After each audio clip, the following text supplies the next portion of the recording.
আসসালামু আলাইকুম ওয়া রাহমাতুল্লাহি ওয়া বারাকাতুহু।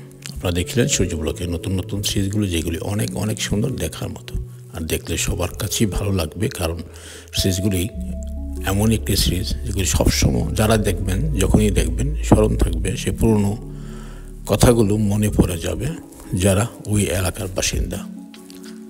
এটা আমাদের প্রিয় শহর ব্রাহ্মণবাড়িয়া, লোকনাথ দিঘির পাড়। ছোটোবেলা থেকে এদিকে অনেক কাহিনী শুনে আসতেছি। একমাত্র এই দিঘিটা এখনও আছে আমাদের ব্রাহ্মণবাড়িয়াতে, আর বাকি যতগুলি যাই পুকুর ছিল, বড় বড় দিঘি ছিল, সবকটি ভরে গেছে। অনেক কয়েকটা আছে, হাতে গোনা কয়েকটা পুকুর আছে যে এখনও পাবলিক ওখানে গিয়ে সাঁতার কাটে, যেমনটা করেছিলাম আমরা ছোটোবেলা। স্কুলের যখন সাঁতার হতো, এই পুকুরে সাঁতার হতো। আমরা এখানে 3-4টে স্কুল আছে: অন্নদা সরকারি উচ্চ বিদ্যালয়, বিবারী উচ্চ বিদ্যালয়, রামকানাই হাই একাডেমি, নিয়াজ মোহাম্মদ। যেখানেই হতো সাঁতার প্রতিযোগিতা, এখানেই আসতো সবাই। পুকুরের পানি ছিল খুবই পরিষ্কার পরিচ্ছন্ন, চতুর্পাশটা ছিল বেশ সুন্দর দেখার মতো। এখন অবশ্য গাছগাছালি লাগিয়েছে, আগে তা ছিল না, আগে একেবারে খালি ছিল।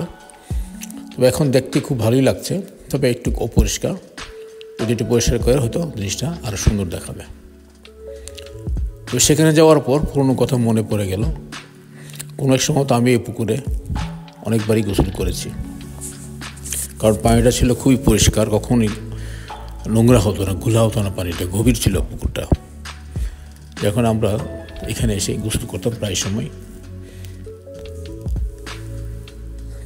অনেকদিন পর দেখলাম, দেখে সব কথা মনে পড়ে গেল আর কি, সেই ছোটোবেলার কথাগুলি।